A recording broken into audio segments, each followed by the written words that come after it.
Good morning and welcome to our Zoom service at the Unitarian Universalist Church of Canandaigua. We're glad you're here. If you've been here lots of times, you know that we claim we're not perfect at this job. And so remember that while you're watching us and we move around. Today's speaker is Reverend Julie Brooks, who will be doing most of our service for us today. I'm just doing a good morning, welcome, glad you're here, and giving you those dreaded announcements, of which we really have one announcement, and that's about the Summer Adventure Kickoff.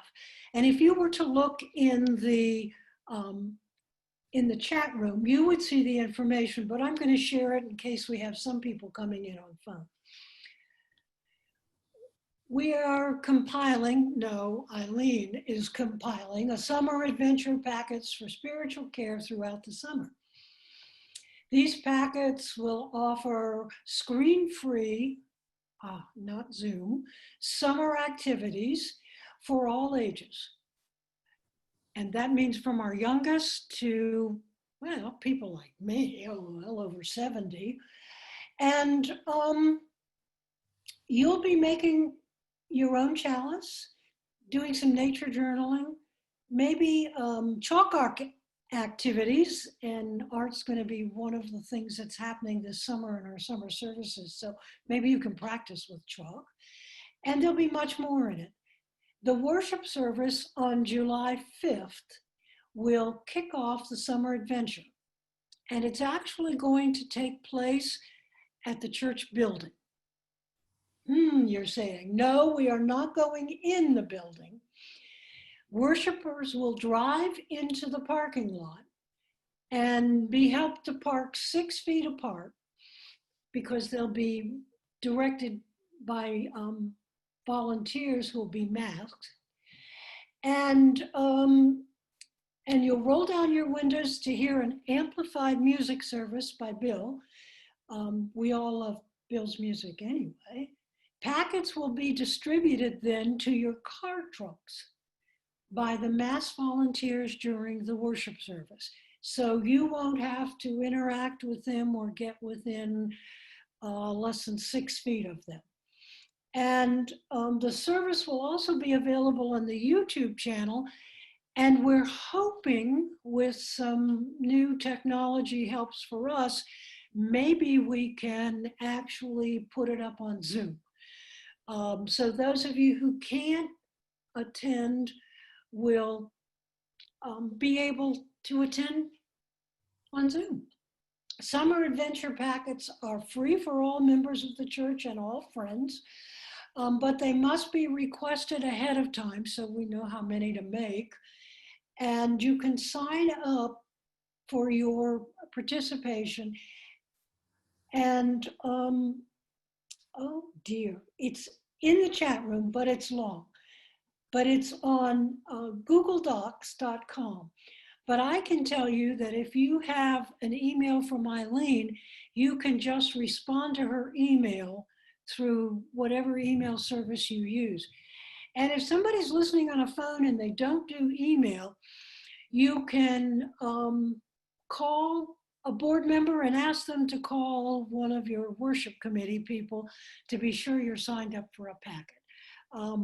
In these times, sometimes we almost forget that not all of us are as connected as some of us. So there's my long announcement, but please do sign up and do please put on your calendar this service that we're going to try, a drive-in church service. Sort of like a drive-in movie, I guess. All right, now it is time for us to enter our place of worship.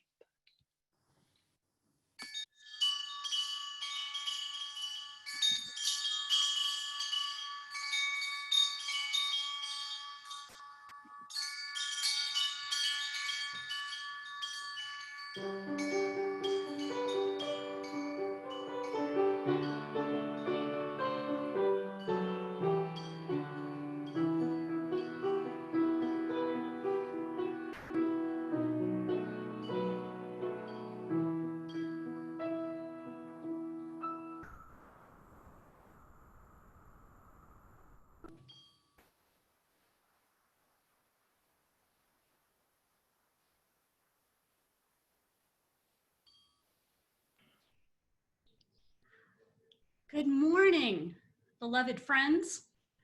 Welcome to our play day. Happy solstice and happy Father's Day to dads with us here in body, in spirit, and always in our hearts. I'm going to light our chalice now, and I invite any of you who have your chalice or a candle close by to light yours as well, as a symbol of our faith and the light which illuminates our whole community.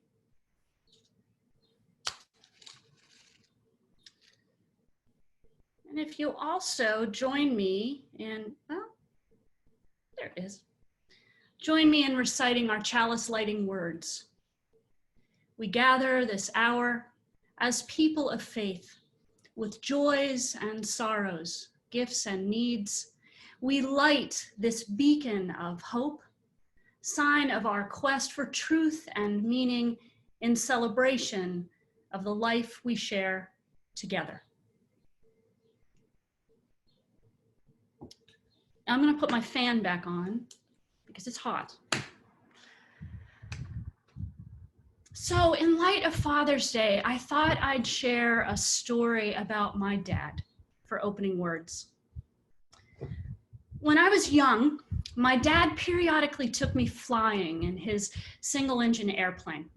Flying was his way of taking a break, his way of getting away from other people's demands and needs, daily stresses.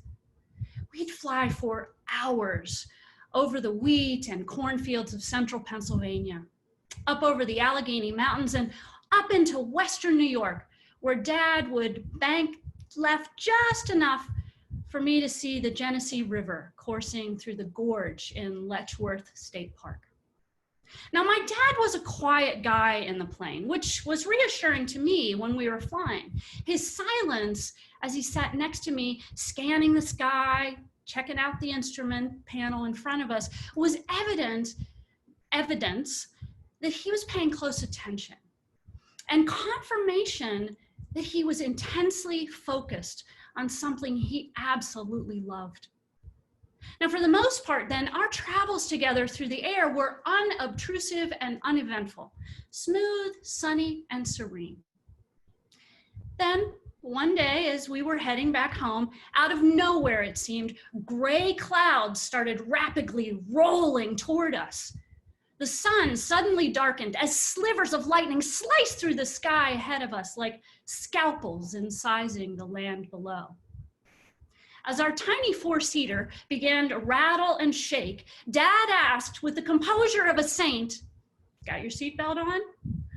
"Uh-huh," I nodded and nervously mumbled. "This is no big deal," he said as he grasped the stick with both hands. "We've got this. It's just like bouncing down your mini bike trail back at home." "Okay," I said with eyes wide open. "Dad says this is no big deal. But what if we fall out of the sky?" Turbulence. That most agonizing and nauseating element of flying that can fill us for even just a few minutes with the haunting sense of our own mortality. Now, I was an active kid. I loved climbing trees and barreling down mucky, rock-strewn trails on my dirt bike. Over my lifetime, I have loved navigating rough and rugged terrain and been thrilled by the exhilaration of speed. But turbulence in an airplane has never elicited the same rush. Instead, I get hot and sweaty. I start looking for the clearest path to an exit. My body tenses, my heart races, my stomach begins to rumble, and I remember that those barf bags in the pocket in front of me are there for a very good reason.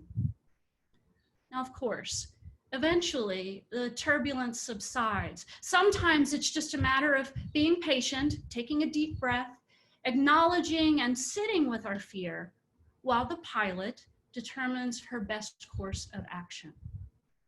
On that weird and wobbly afternoon, my dad simply pulled back on the stick and climbed a few thousand not miles, that would be space, a few thousand feet up above those gray, daunting clouds. where the sky was warm and bright. Now, our spiritual lives can be like this too. We're flying along, enjoying the ride, trusting that we're headed in the right direction and resting in the confidence that we've got this. Then out of nowhere, it seems, we experience bumps. We get thrown for a loop. Our hearts get tossed around. We might feel unsettled and perhaps even a little sick. Navigating the spiritual weather, whatever it brings, even if it feels like it's coming out of nowhere, is part of our spiritual journeys. And none of us has to do this navigating alone. Whether always somewhere higher, perhaps deeper, in the hearts of the people we love, live close to, pray with, or simply think about. And right here inside of us is that level of smooth, sunny, and serene skies above the turbulent clouds where the divine spirit shines warm and bright. And isn't this why we gather in spiritual community? To lovingly and compassionately be with one another in the turbulence we're enduring, anticipating, and recovering from. We've got this, my friends. We've got this. Now, I'll invite you to join us in singing our first hymn together, Turn, Turn, Turn by Pete Seeger, the words for which I believe you can follow along on your screen.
For peace, I swear it's not too late.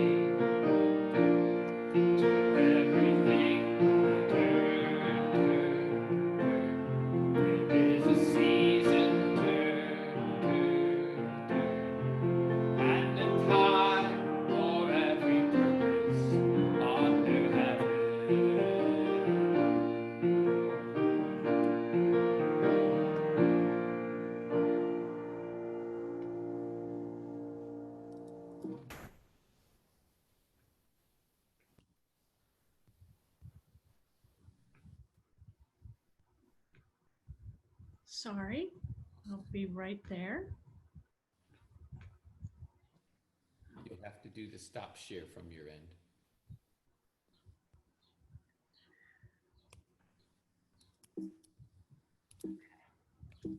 So I'm sorry.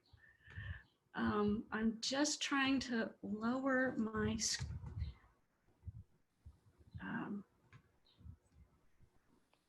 I'm just trying to lower the screen No, so that I don't see me. Pat Harris is the host. Yeah, okay. Stop share. She can force it to stop sharing. We've lost a cursor here. There, I got it. I'm good. Are we good?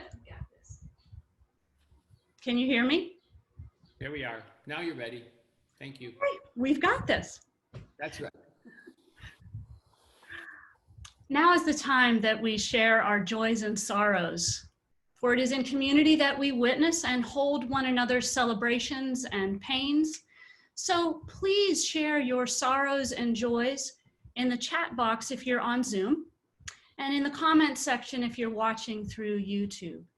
And know that whatever is lifting you up or weighing you down today, we are all here with you.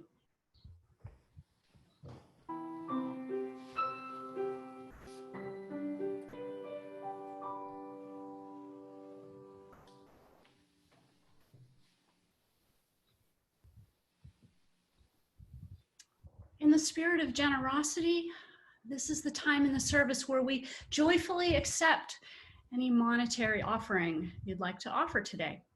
So if you're able and would like to contribute to the church this morning, you can do this in a number of ways, including giving online at canandaiguauu.org/connection/donate, or you can physically mail in a check to Unitarian Universalist Church of Canandaigua at 3024 Cooley Road, Canandaigua, New York, 14424. Thank you so much for your gifts today.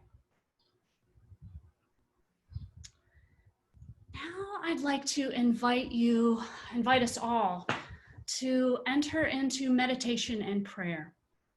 So first I'll invite you to lower your gaze or close your eyes and settle into your seats. You might notice your feet on the floor, how solid and supported they feel, or the bend in your knees, the weight of your body settling in just a little bit more into your chair. You might feel the gentleness of your inhale and then your exhale. I'd like to share an oldie and a goodie for contemplation today. Mary Oliver's Oh, How I Miss Her. Mary Oliver's The Summer Day, followed by silence and our meditative hymn. Who made the world? Who made the swan and the black bear? Who made the grasshopper? This grasshopper, I mean, the one who has flung herself out of the grass, the one who is eating sugar out of my hand, who is moving her jaws back and forth instead of up and down, who is gazing around with her enormous and complicated eyes. Now, she lifts her pale forearms and thoroughly washes her face. Now, she snaps her wings open and floats away. I don't know exactly what a prayer is.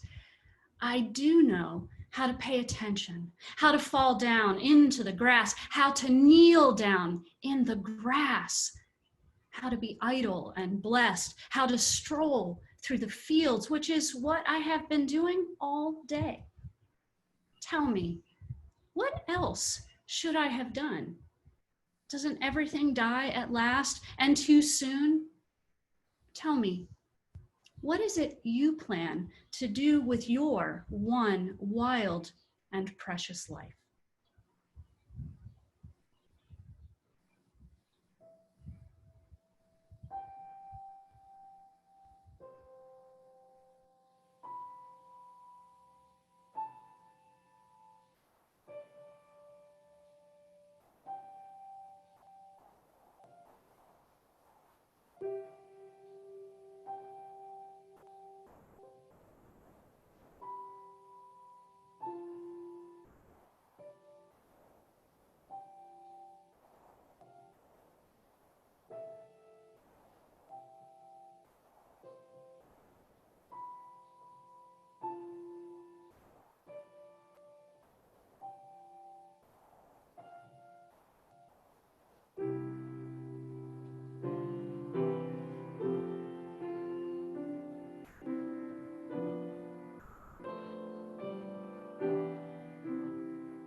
So the theme for today is play.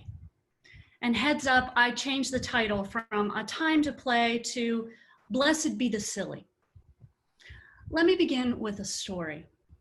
So in August of 1996, after a few days in a Michigan hospital, my father-in-law, Patrick, was diagnosed with congestive heart and kidney failure. He didn't want dialysis or to remain in the hospital. He wanted to go home, where he would be surrounded by his family. Before leaving the hospital, we were told by his doctor that Patrick could live for another 2 days, 2 weeks, 2 months. So we made arrangements with hospice to come by the house later in the afternoon to deliver what was needed to make sure that Patrick was comfortable and that the rest of the family had the support they needed. When we got him home, Patrick was emphatic that he wanted to be in the family room and not back in his bedroom. Later, when the hospice worker arrived for the first time, she saw 19 children playing games on the floor, dressing dolls, and even laying next to Patrick on the hospital bed in the family room. And she was horrified. "You've got to get these kids to stop acting silly and settle down," she said. "Your father can't have all of this commotion around him." To which my wife, the wise Joellen, replied, "You don't know my dad. This is what he loves. He needs everyone to be doing exactly what they always do." Now, I have to admit, I too was a little worried about all the clamor and confusion. Didn't they care or respect the process that was taking place? They were all acting as if it was just another day, half of them playing cards at the kitchen table and the other half playing games in the family room, where Patrick was sleeping, where Patrick was dying. Joellen reminded me of this story about a week ago when I was struggling to write this sermon. And it got me to wondering about some deep-seated lessons I have internalized about how to be and how to act in particular situations. In January, when Pat Harris invited me to be your guest preacher today, I was so excited to talk about play on Father's Day and summer solstice. People who know me know I'm pretty playful. And then in March, COVID hit. But even then, I was sure I could still talk about play, though the heaviness of the coronavirus and the lives it was affecting and taking was and continues to be very real. There was also a lightness in people's steps under quarantine, a lightening of people's daily burdens, as evidenced by the children and parents we watched playing together in the park behind our house, and the neighbors who continue to sing, dance, and laugh together at driveway meetups. Then George Floyd was killed. And the idea of talking about play, well, I struggled. I wondered, how can I talk about play when so many are marching in the streets having had more than enough with hatred and heartbreak in this country? How can I talk about play when there is so much serious work to be done in the world right now? Many of us were socialized to believe that playfulness is a lack of seriousness, that it's self-indulgent, silly. If we're playing, then we're not doing what we're supposed to be doing. We're fooling around, we're not paying attention, we're not being productive. We spend a lot of time in our culture compartmentalizing and formalizing our activities, believing that there's a stern and solemn decorum we're supposed to adhere to when someone is dying, for example, or when there's a pandemic in our backyard. If we don't treat these things with the serious focus and attention some people believe is appropriate, well, then we're being irresponsible, or worse, we're apathetic. Stop playing around, settle down, be serious, someone might proclaim. The song says there's a time for planting and a time for reaping, a time for embracing and a time for refraining from embracing, which we know all too well right now. There's a time for laughing and a time for weeping, a time for mourning and a time for dancing. But here's an interesting idea. Neither Ecclesiastes nor Pete Seeger nor the birds suggest you must do, be, or honor one first and to its completion, and then you can do, be, or honor the other. One doesn't necessarily follow the other in a linear fashion all the time, even if we believe that's the way it should be. There is a rhythmic movement taking place between these experiences that might look like they are diametrically opposed to one another, when in actuality, they are connected and interdependent, flowing back and forth in no particular pattern, adhering to no particular protocol. Thus, we can mourn and dance and mourn. We can and do weep and laugh and weep. Many of us have been separated by those we love, adhering to social distancing guidelines in order to keep one another as safe as possible. And still, we find ways to laugh and sing together on Zoom and at the end of our driveways. We have been reeling around racism in this country for much longer than a month.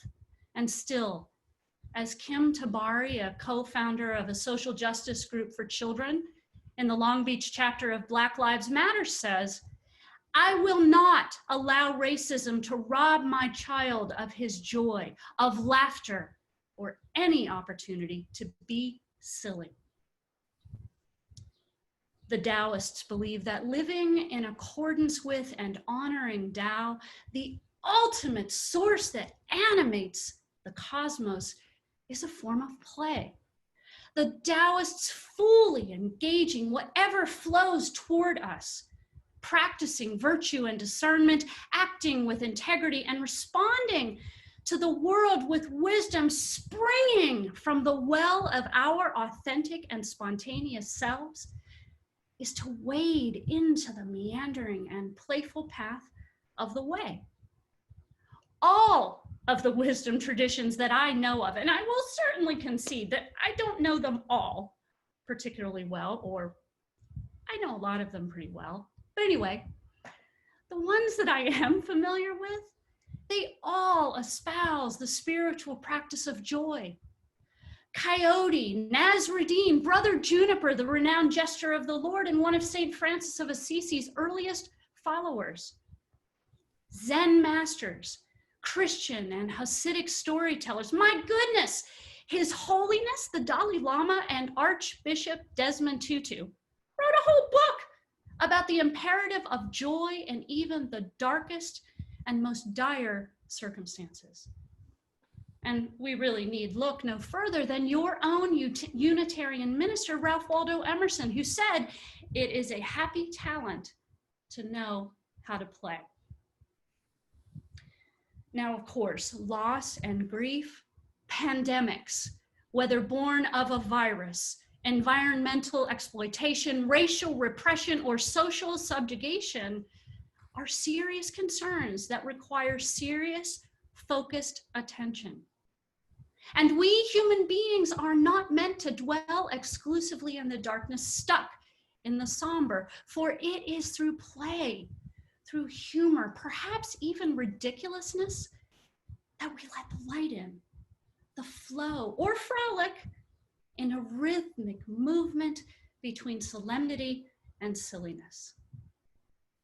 Now, that wonderfully inspiring Trappist monk Thomas Merton sort of wrote, what is serious to humans is often very trivial in the sight of the divine. What in the great source might appear to us as play is perhaps what they take most seriously. The great mystery plays and diverts themselves in the garden of their creation, and if we could let go of our obsession with what we think is the meaning of it all, we might be able to hear the call and follow the divine into the mysterious and cosmic dance. And oh, how we might laugh. The summer of 1996 in Michigan was brutal. It was extremely dry and oppressively hot. During the few days that Patrick was home, he vacillated between facility and fogginess when he was awake. But one particularly lucid afternoon, our nephew Jason, who was 8 years old at the time, sidled up to Patrick and asked, "Grandpa, how will we know you made it to heaven?" Without flinching, Patrick replied, "Well, what would work for you?" Jason cocked his head, thought for a moment. "Make it rain, then we'll know you made it." 3 days later, as the last Patma walked through the doors of the funeral home to receive mourners, the sky opened up and it rained. And it rained and rained. For 3 hours it poured. And then, as the Patma family opened those doors to leave, the rain let up. And Jason looked at us all and said, "I should have told him to make it snow." Laughter is the foundation of reconciliation, wrote St. Francis de Sales. A sense of humor, joy, a lightness of being, these are the experiences that can help us humans mediate and resolve some of the tenuousness and turmoil of daily life and death. Even and perhaps especially as we are existing in and enduring a wearisome and worrisome time. I'll end with some words by the hilarious and hopeful Anne Lamott, who takes Mary Oliver's question in a whole other direction.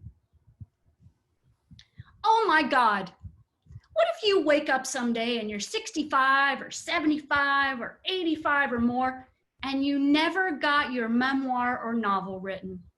Or you didn't go swimming in warm pools and ocean all those years because your thighs were jiggly and you had a nice big comfortable tummy? Or you were just so strung out on perfectionism and people pleasing that you forgot to have a big, juicy, creative life of imagination and radical silliness and staring off into space like you did when you were a kid? It's gonna break your heart." Friends, bless our wild and precious selves, and blessed be the silly. So it is, and amen. Now let us enjoy Bill's offering of the song "More Like Love" by Ben Rector.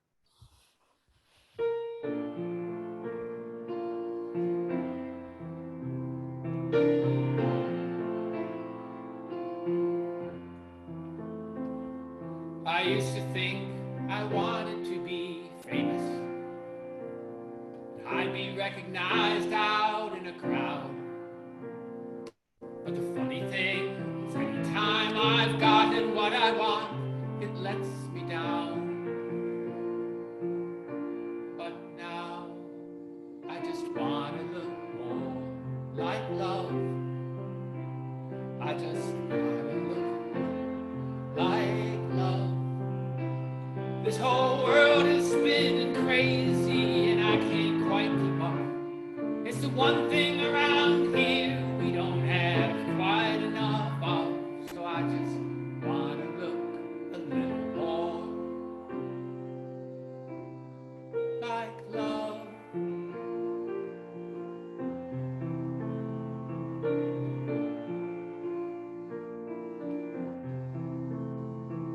I used to think I needed all the answers. I used to need to know that I was right. I used to be afraid of things I couldn't cover up in black and white. But now I just want to look more like love. I just want to look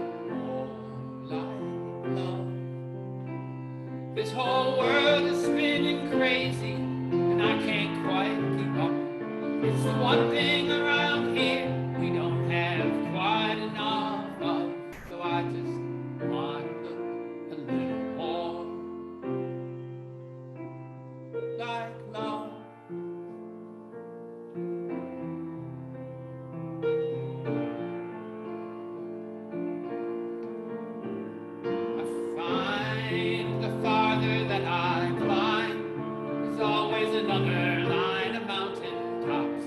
It's never gonna stop. And the more of anything I do, the thing that always ends up true is getting what I want will never be enough. So I just wanna look more like love. I just wanna look more like love. This whole world is spinning crazy and I can't quite keep up. It's the one thing around here we don't have quite enough of. So I just wanna look a little more like love.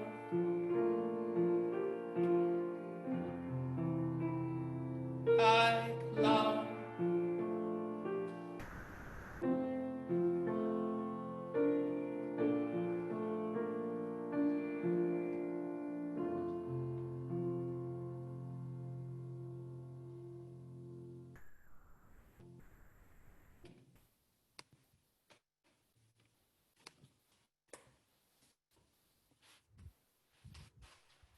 Thank you, Bill.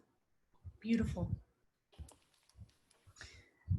As we move toward ending today's play date, I want to leave you with just a few words from the inimitable and insightful Saint Snoopy of the Pious Pack of Peanuts. Life is better when you are laughing.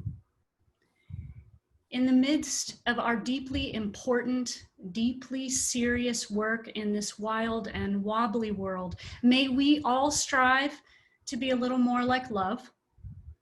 May we allow ourselves moments of play, and may we bless our world together with our joy, our understanding, and a wee bit of silliness. Now, please join me in singing our closing hymn, number 73, Chant for the Seasons, summer verse.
Now, let us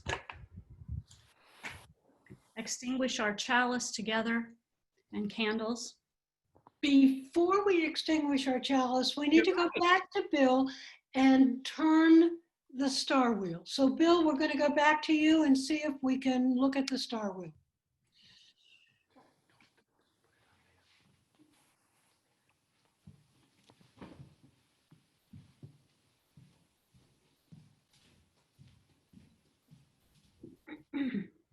Thank you.